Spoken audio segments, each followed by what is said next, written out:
புதிய உலக ஒழுங்கில் உலகம் முழுவதையும் கட்டுப்படுத்த நடைமுறைப்படுத்த இருக்கும் ஒரு சில விதிகள். 1. சமாதானத்தை பராமரிக்க ஓர் உலக ராணுவம் இருக்கும். 2. குழந்தைகளை உள்ளடக்கிய அனைத்து குடும்ப அமைப்புகளும் முடிவு கட்டும்.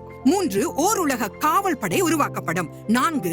ஓர் உலக மத்திய வங்கி மற்றும் ஒரே உலக நாணயம் இருக்கும். அனைத்து சொத்துக்கள், பண்ணைகள், வணிகங்களின் தனிப்பட்ட உரிமையை இது முடிவுக்கு கொண்டு வரும். சில பணக்காரர்கள் மட்டுமே உரிமையாளர்களாக இருந்து கட்டுப்படுத்துவார்கள்.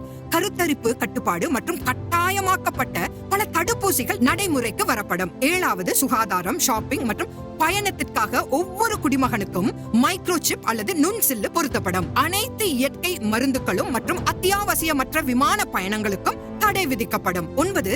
சமூக ஊடக டிஜிட்டல் அடையாள அட்டை கட்டாயப்படுத்தப்படும். 10வது ஒருவரின் சொந்த கருத்துக்கள் முடிவுக்கு கொண்டு வரப்பட்டு ஓர் உலக மதம் ஒவ்வொரு தனிநபரின் மீதும் ஆதிக்கம் செலுத்தும். கவனமாக இருங்கள், இது சதி அல்ல.